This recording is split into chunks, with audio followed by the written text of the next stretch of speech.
Welcome back, everyone, to another episode of the Boys in Motion podcast. We're your hosts, Andrew, Brian, and Tyler, here to break down the tips and strategies you need to excel in endurance sports.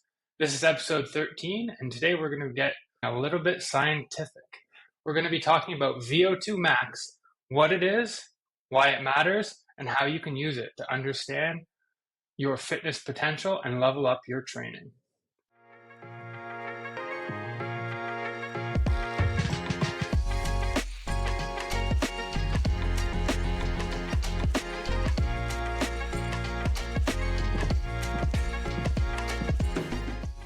I'm really pumped up about this topic because VO2 Max is one of those things that once you understand it, it can totally change how you approach your training. Whether you're new to endurance sports or looking to hit a new PR, knowing your VO2 Max can give you a clear picture of where you're at and where you can go.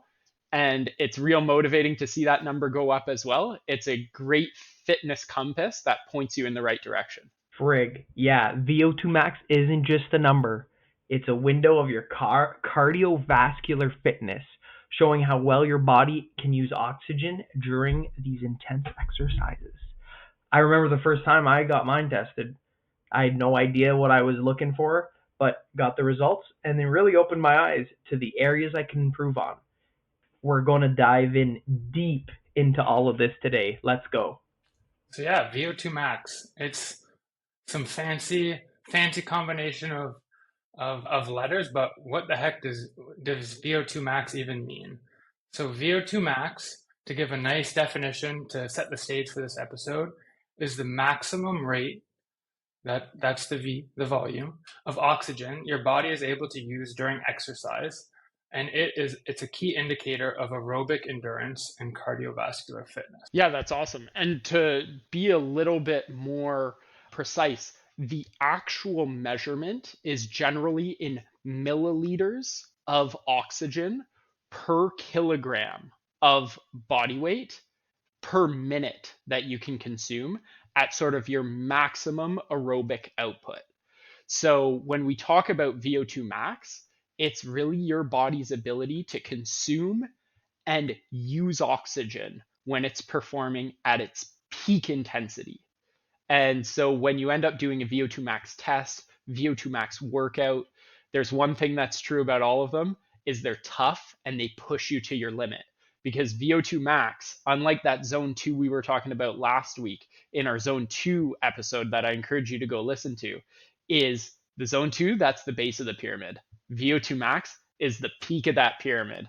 And so the higher you get that VO2 max, well, there's lots of implications, but one of them being is you can push a lot of energy. And it probably means you've been training endurance sports. So, yeah, like you were saying, this is basically the complete opposite of what we've been talking about. Opposite of zone 2, effort, maximum power. It hurts when you do it. It's hard when you do it. So why is it so important?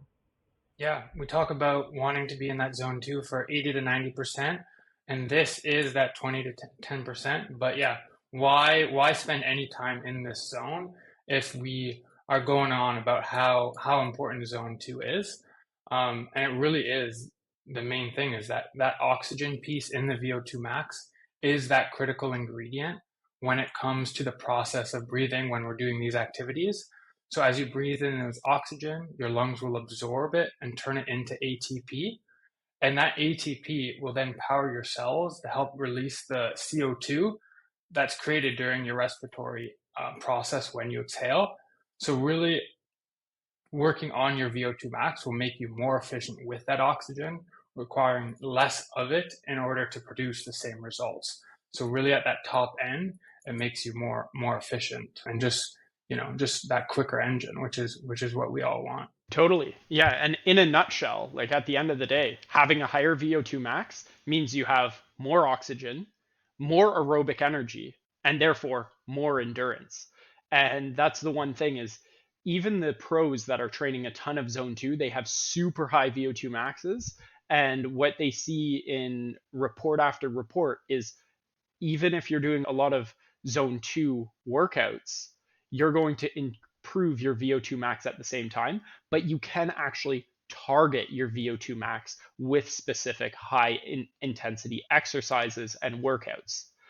But before we get into that, it's really important on knowing your number and how to get your number. So I know for myself, the easiest way that I've been able to do it is through a wearable technology like a watch. I know Garmin has a VO2 Max kind of report and trending data on VO2 Max that will give you that output. Same with Apple Watch. Although Apple Watch seems a little scuffed because mine's never moved and I've made some fitness gains since getting my Apple Watch. So wearable technology might not be the best way. What are some other ways that people could figure out their VO2 max? Yeah, similar to that max heart rate we were talking about a couple episodes ago, really the gold standard will be lab tests. The one main test is called the Astran treadmill test.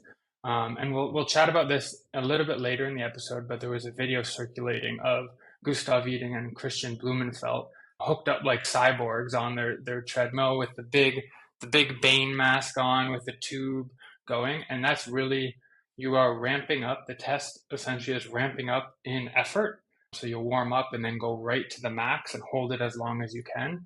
And really the test is to see how much oxygen you are using and at that percentage effort level to calculate your VO2 max. Yeah, I was gonna say, I was picturing that the mask and I guess they're breathing and they're calculating the rate of breathing, right? When they're that's what the lab test is. It's not blood test, it's just the rate of breathing and at what speed you could go to, like those freaks.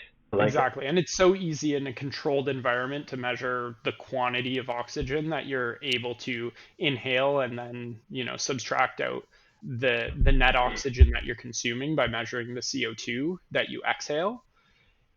In addition to the treadmill test, which is very popular for runners, it's something that can be done on a stationary bike. I've seen even in my days as a rower that people would do it on an erg.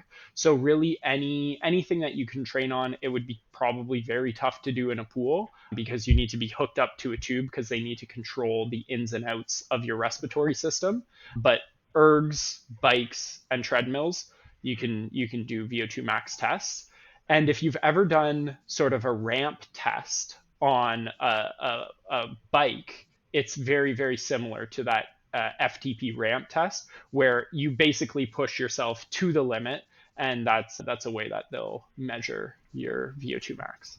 that's what I was gonna say. Probably that's the most similar you could get at home, right? Is that ramp test on the cycling apps like Strava or MyWhoosh.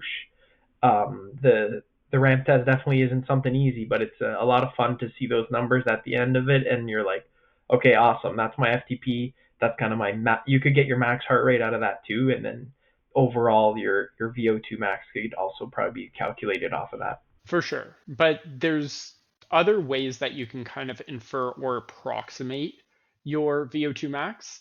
And there's a ton of online calculators that can allow you to do this.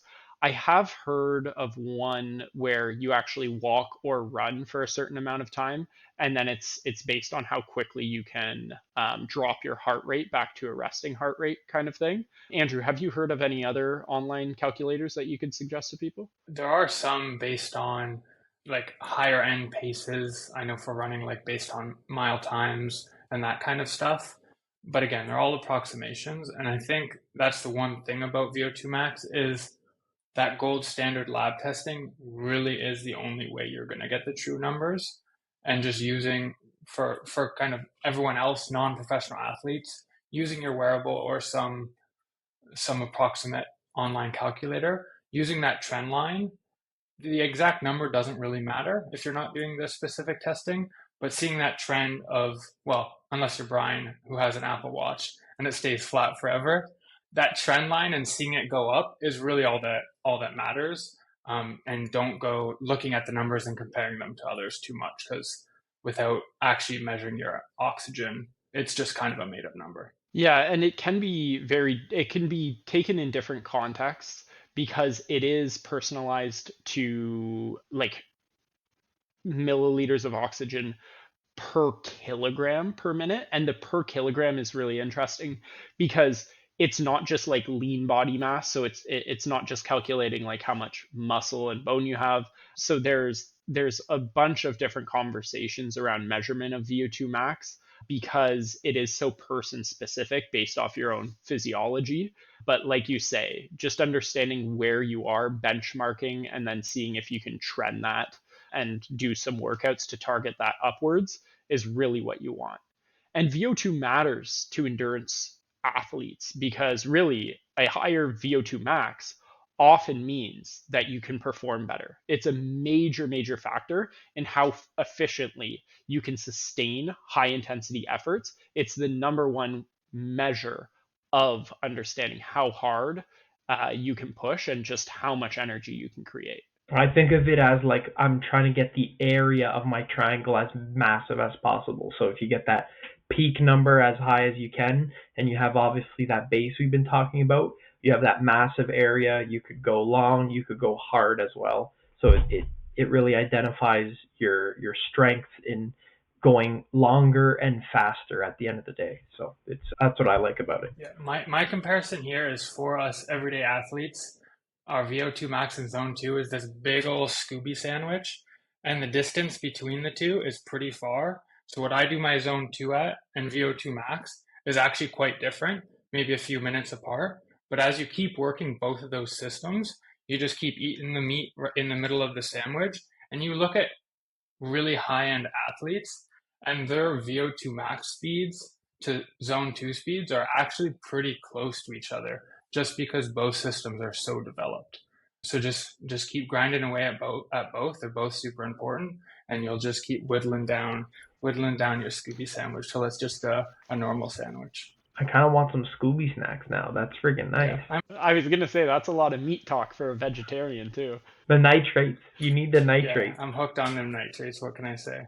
But that's a good analogy. I didn't realize, like, you're right. Like the zone 2 aerobic times are also getting faster, as well as your anaerobic VO2 max efforts. And like you said, you're just getting those numbers closer together, but with a huge base and a high top. So that's a good one. I like the Scooby. And it is important to note, I think, two caveats to what we're saying is like VO2 is in an aerobic state. Like this isn't like your 10 seconds of power. That's not what we're measuring here. We're really measuring sort of that maximum aerobic intensity. So if you think of it as a chart, as you increase intensity, your body's consumption of oxygen will rise, but only to a certain point. At a certain point, when you continue to increase exercise intensity, your oxygen consumption will flatline.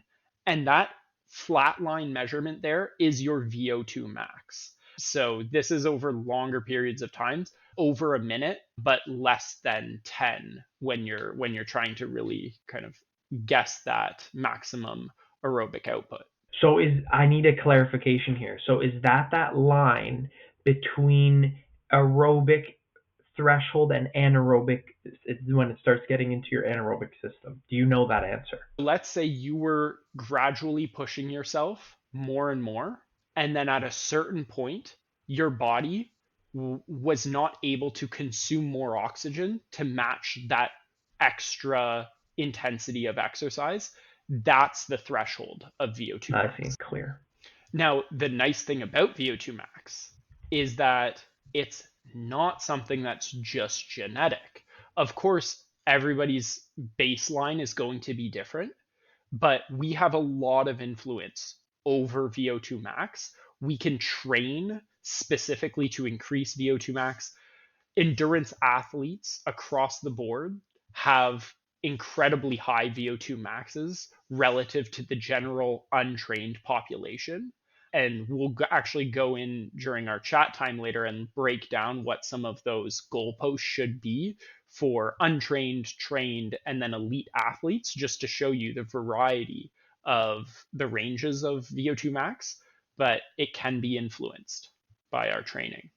Yeah, and just quickly too, when we were talking about the wearables and the data with that, they also approximate like based on your VO2 on the scale, they approximate your fitness age compared to obviously your actual age. So that's also it's a fun indicator to see how old you are fitness wise compared to your actual biological age. So that's fun.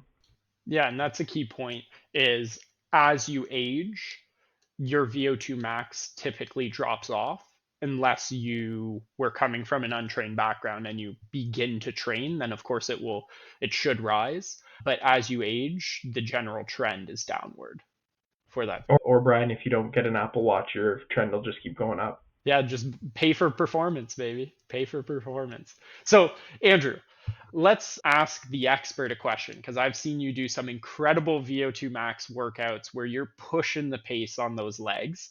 What are some training techniques to help people improve their VO2 max? Yeah, there's a couple different kind of training that you can do to help push that VO2 max system and try to increase it. The first being HIIT training, kind of that doing short bursts of intense training, weighted or just body weight exercises. So that's a good one if you want to do it in the gym, in the park, wherever you want to do that. But my favorite, and what I often like doing, is doing interval training and tempo runs. Yeah, that's my face at the end of some of my interval training, Tyler. It's spooky, but it's really pushing those for running about 5K pace and quicker, where you're really pushing all out, where your heart is, going all the way up close to your max. And it's kind of those few minute intervals. And then you go down and either take a walk break, a very slow jog break, or even just stop and then go again. So a recent workout from last week was I did 5 by 1200 meters at about 5K pace. So I was about 520, 525 a mile for those intervals. And that got the heart pumping. Totally. And for the cyclists, or really any other sport this would apply to, a really good workout that I've heard about that's been suggested, and that even Peter Attia, a podcaster focused on the longevity aspect of sport, but does a ton of research clinically as well, is a weekly session that's focused on kind of this, what we call sweet spot training, where you do 4 minutes at your VO2 max or zone 5, your anaerobic peak really, and then 4 minutes of rest. And then you kind of do those intervals back and forth for kind of as long as you can do that workout. I generally will do 4 or 5 intervals at that high intensity and then match the same time. But when you're doing a VO2 max workout, you shouldn't be able to hold that zone 5 intensity for tens of minutes. Your body's just not capable of doing that. So you do want to be somewhere over kind of 2 minutes, but 8 minutes kind of maximum interval time as well. Does that fit your workouts as well, Andrew? Yeah, it's generally about most of the intervals. It's, 3 to 5 minutes generally.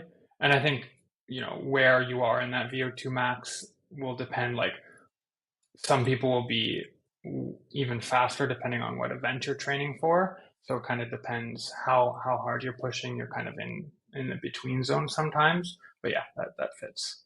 And now, And some people real slow. well, that's what I'm teeing you up for. Don't forget about that zone 2. And I know, Tyler, you love those zone 2 runs. So tell us why those are also important for your VO2 max. Let's hear it from the diesel engine. Yeah, I got the diesel engine, just low and slow. I get spooked right now. I still do one speed workout per week per discipline, so I still don't try to shy away from the speed.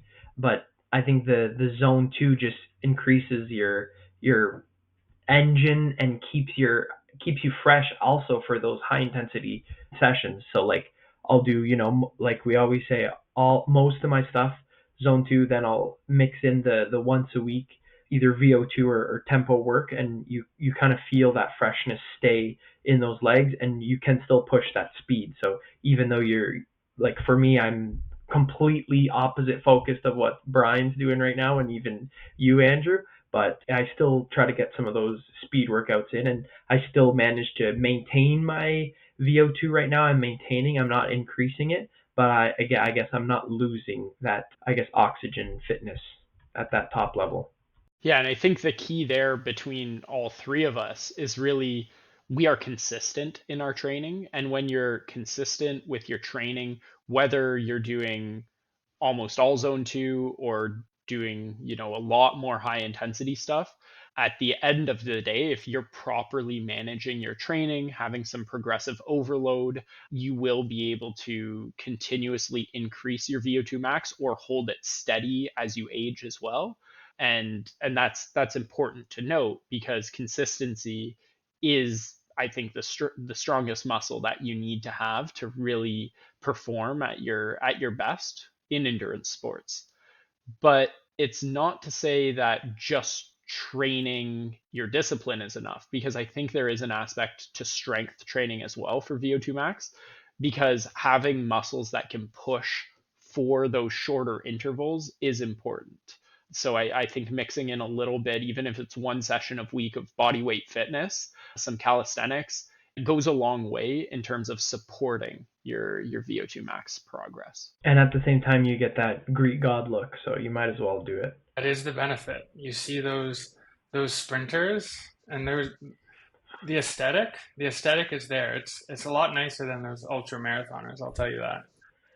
You mean the spaghetti legs and the friggin' ribs showing isn't aesthetic enough, or I mean, what? I think it is, but just not everyone does. Fair. But hey, if all you're counting is VO2 max, then those elite runners will probably have you beat, because at the peak of the running world, elite male runners will have a VO2 max of 70 to 85 milliliters per kilogram per minute, and elite female runners will have a VO2 max of about 65 to 80 milliliters per kilogram per minute, which is immense.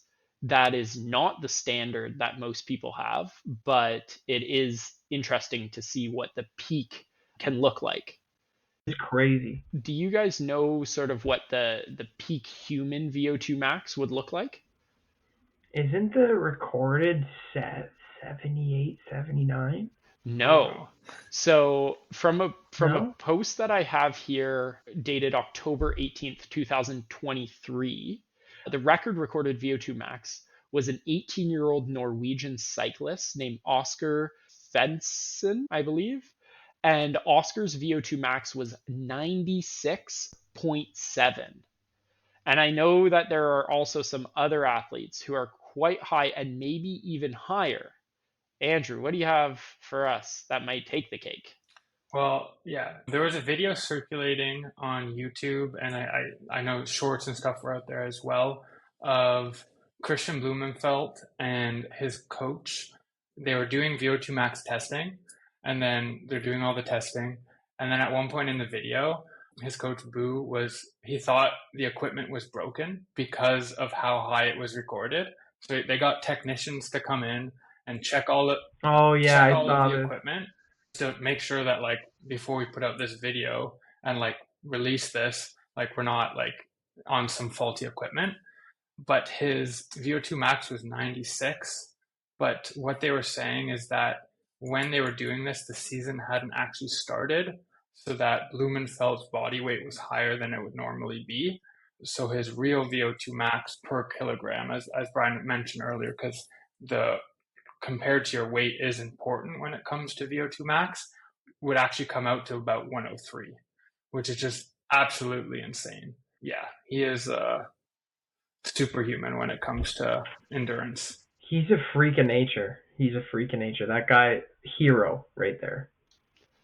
Yeah, and it's important to note, like, high VO2 max, and he is one of the greatest triathletes of all time. Olympic gold, I believe he's won Ironman as well. So he is a superb athlete, one of the best endurance athletes of all time on the planet, and he has potentially the record VO2 max. So the data doesn't lie. This is an important metric. And the higher you can push your VO2 max, the better performance you will have. And did you hear he's trying to dethrone the Poganator? He might be going to the tour next year. I have heard rumblings about that. I'm excited to see it. It's interesting that, a time trial guy who's, doing the long Ironman thinks he can last against the freaky cycling boys who are out there for 3 weeks at a time. I'm in for the story. I hope it can work. And I think he might have a seat at Red Bull Bora Hansgrove with that acquisition of a team, maybe they're looking for a seat for Blumenfeld. True.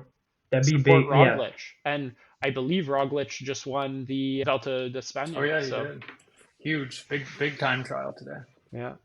That'd be fun. I think I don't know. I think he'd surprise a lot of people, especially with his bigger his bigger frame. People, you wouldn't think of him as a tour guy and that typical Tour de France or cycling physique.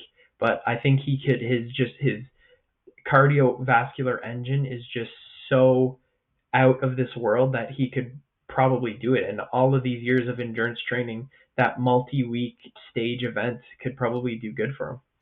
Yeah, time will tell. It's a matter of, will the peloton efficiency help the climbers enough to outweigh Blumenfeld's, special Power. abilities Yeah. and power? TBD. Now, Tyler, you did mention earlier that my calendar has a lot of VO2 Max, and it's true. It's difficult. It's a challenging calendar, not in terms of the raw number of kilometers that I'm doing, but I think the difficult thing about a calendar and a program that has a lot of high intensity stuff is that it does have some wear and tear on your body. But the results are in.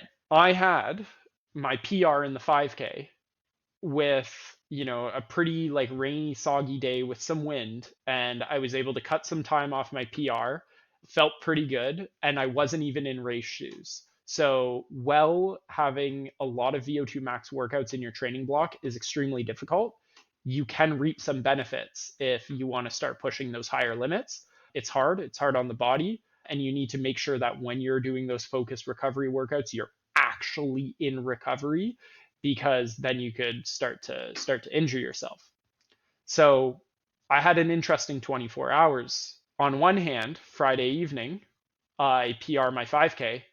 Saturday, I go out for my easy run. What do? Twisted ankle. Boom. I bet you guys weren't expecting that. The highs and lows of a training week, from PR to actual ER in 12 and a half hours. ER to ER. Wait, so No. how's the ankle? It's like you're out of commission for how long do you think? This is not a meme. So I twisted my other ankle from this, like not the one that I twisted in the spring, but I twisted my other ankle this time around. I had already twisted this ankle about 5 years ago. I don't think it's as bad of a sprain as the one in the spring, because I can kind of bear some weight on it. I had to stop my run immediately. I did end up playing pickleball for a little bit right after spraining the ankle, which was not smart. Don't recommend that. And when I was looking online, that was the last thing I should do, but for the love of the game, I had to. And so, yeah, I think I'm going to be cycling quite a bit come the next 2-3 weeks. And we will see how much running I can get in before the BIM 5K, because I want to be rested and I want to run the BIM 5K.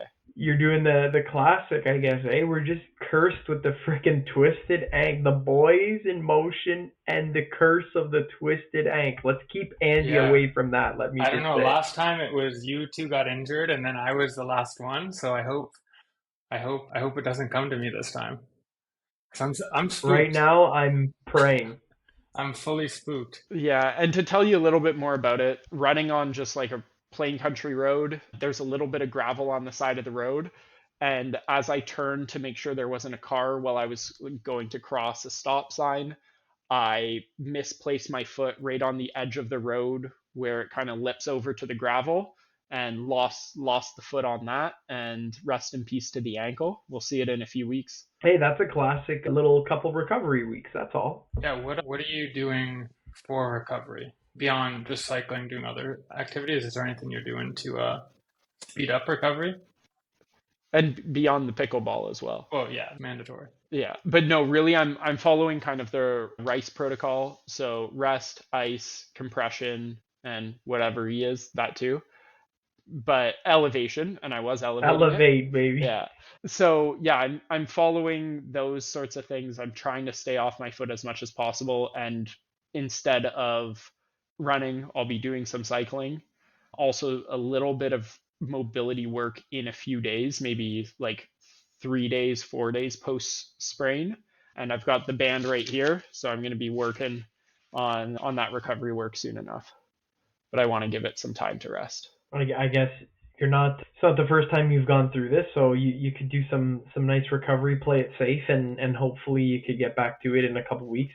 Time is on your side. It's not like it's in a like it is in a couple weeks. So you still got over what 5 6 weeks to recover and get back on the horse there. So hopefully we see you. Yeah, and sadly enough, it's not the first time, right? And it's kind of the exact opposite, or it's the exact same thing that happened on my opposite ankle. So I'm just going to follow the exact same protocol, but just switch the sides. And I don't think it's as severe because there's not a lot of bruising, not a lot of swelling, but definitely the pain that you'd expect with a sprain. Now you're even. You got both ankles. So yeah, moving forward, Andrew, I believe you have a hot take for us, and I'd love to hear you take a crack at it. Well, I've got a hot take today, and on the topic of VO2 Max, and I'm glad that it was Zone 2 that took you out, because that's kind of on the topic of this hot take. Is I hear, and this is specific to casual athletes, hobby joggers, that kind of things, like us, is that I think people are scared of doing VO2 max work and stuff that touches the peak of that pyramid. I hear from a lot of people when comparing, they think that just longer is better, is harder, is crazier. And I've had people where like, oh, I do, more marathons and lower distances, but then people that do ultra marathons, oh, they're crazier. That's so much harder. But it's just different systems. And at our level, find whatever you like. If you like training your VO2 max, if you like training zone 2, do it. They're all different. In my personal opinion, I actually think the shorter distance are much harder, much crazier because of how hard it is to work those systems. VO2 max gains, or sorry, zone 2 gains happen pretty quick, and training zone 2 is actually pretty enjoyable. So I actually think it's the short distance athletes that are crazy, and it's honestly harder. I feel like this is an attack on my person. So this is single sport athletes specifically. When you put three sports, yes, you're crazier. You are an Iron Man. You are a crazy man. Single sport athlete comment only. I see. I see. Yeah, Iron Man equals crazy man. I guess. Yeah. Yeah, and from somebody like my last training block was a marathon block. This training block is 5K block.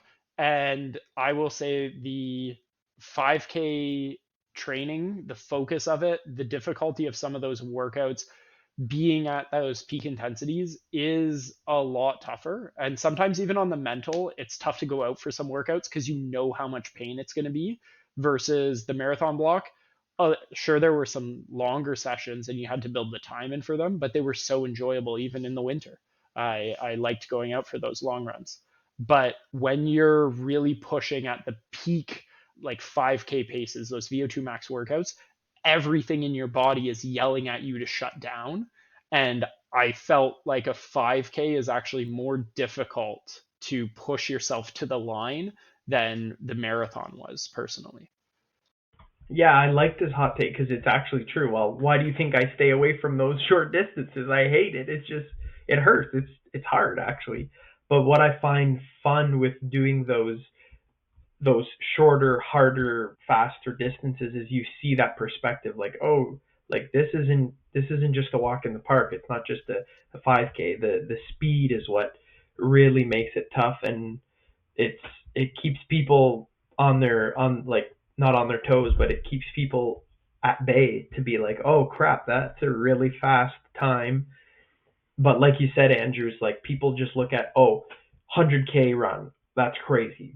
Oh, they ran for 48 hours. Wow, that's crazy. But like 17-minute 5K, try to go do that. Like that, they'll take you years to do. Yeah, and I think for most people, a distance is pretty easy to wrap your head around. Like we all bike, whatever, like commute. So we can kind of wrap our head around of like what 50 kilometers is, 100 kilometers, or like that. So that's easy to be like, oh, that's super far. But try to think about running a 430 mile if you've never run one. It's pretty hard. It's hard to do. And I think that's why that misconception is there, is that it's a hard thing to wrap your head around of going that fast. 100%. Another funny thing I like about the misconception of that is like, I'm bringing it back to Ironman, but like people just say, "Oh, wow, cool, you completed an Ironman." They don't ask you the time. And actually, if you tell them the time, the longer it took you, they think it was even harder than the. Let's say you did a 10-hour Ironman, they're like, "Oh, it was only 10 hours." "Oh, it took me 15 hours to do." It's like, "Oh, you were there for 15 hours." Like that's crazy, you know. So like you said, people would wrap their head around distances, but timing is just a whole other ball game. Doing something long and fast, that's a whole other story. For sure. And just on this topic of VO2 max and when you're doing those workouts, because they're so difficult, one thing that I like to think about, especially before I go into that workout, is put yourself in the mindset that your body and the pain that it's feeling, the signals it's sending you, is information. It's not your body trying to shut you down. Your lungs are burning, your legs are heavy, everything's full of lactate. It's not your body shutting you down. It's just sending information saying you're pushing at your maximum, but you can generally keep going. And something that Adam's been telling me is when you think you're at 100%, you're only really at 60%. You got 40% left. So that's what it's going to be at the back of my mind when I'm running the BIM 5K. One Oh, leg I'm gonna or be two, we'll thinking of see. that. Does that work with your heart rate too? That's it. That's why all the zone 2 work that the Niagara cycling mans do is that like 165, 170, 175 because their max heart rate, it's not around 200, it's 250, 260. Wonderful. Yeah, I think to wrap up that hot take is just even if you're training zone two, you like that long and slow, I just encourage you to go out and do a VO2 max workout or just a speed workout, even just strides on whatever activity you're doing. First of all, I think it's fun, and it will just work different systems, and as it will just make you a more complete athlete, which I think is always good. Perfect. So, right before we wrap this episode off, for those who want a little bit more information on sort of the bands of VO2 max and where you would be as a man or a woman in terms of your age and the grading of your VO2 max, maybe we can throw out a few of these ranges. I think a lot of our listeners are in their 20s and 30s, so we'll walk through around the center point of those two ages. Maybe we can do the 20 to 29 VO2 max norms for men. So kicking things off, for a 20 to 29-year-old man, a very poor VO2 max would be under 33. Good VO2 max is 42.5 to 46.4. And then a superior VO2 max would be anything above 52.4. So you can see from very poor at 33 and then superior at 52.4, there is a range there. So when you actually go to maybe estimate on a calculator online, that will give you a good understanding of where you might be from very poor to potentially a superior VO2 max. Yeah, and I'll just flip over to women for that same age range just to kind of show you how the scale works. So for very poor, it would be under 23.6, and then jumping over to good, it is that range of 33 to 36.9, and then jumping all the way to a superior VO2 max, that's anything over 41. So you can kind of see how that compares to a man's VO2 max. And if you're curious and you fall outside of those age ranges, just look it up. It's widely available of like where you even just go look on your wearable, see what number it says, compare yourself. Again, don't take it of like if you fall lower than you think, it's estimates, but it's a good indicator to just see and see you move through these different categories through time. Yeah, and what's interesting here is looking at this grid, you can see that as you increase in age, of course, the VO2 max thresholds drop, but between genders, there is this gap. So men generally for the same grading would require a VO2 max of approximately 10 points higher in most cases.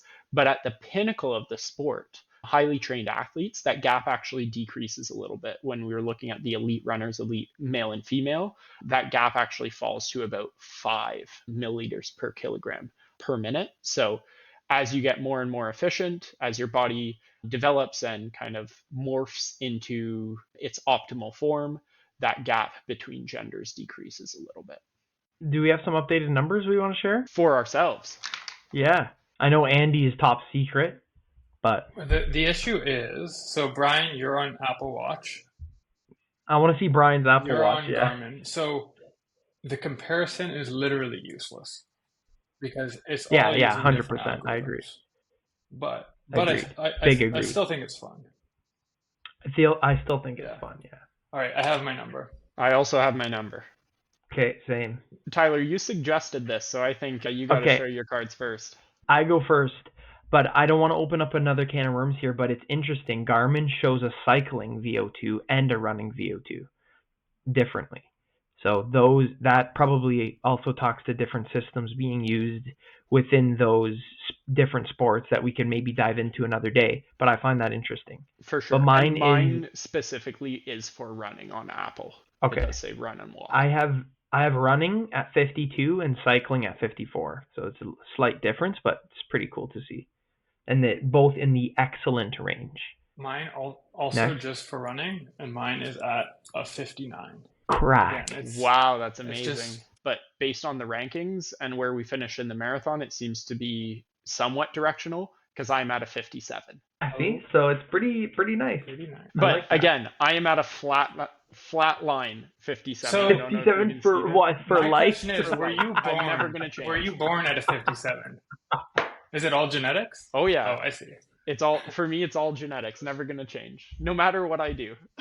Love it. All right. Well, this was a fun one. This week, for the people that listen, I'm going to be looking on our Strava group, Boys in Motion, and I'm looking for those VO2 Max workouts, and I want to see them. But yeah, just want to thank everyone for tuning into this episode of the Boys in Motion podcast. We hope that you now have a better understanding of what VO2 Max is and how it can be a game changer to your endurance training. Heck yeah. 4 minutes on, 4 minutes off. I can't wait to see those workouts too.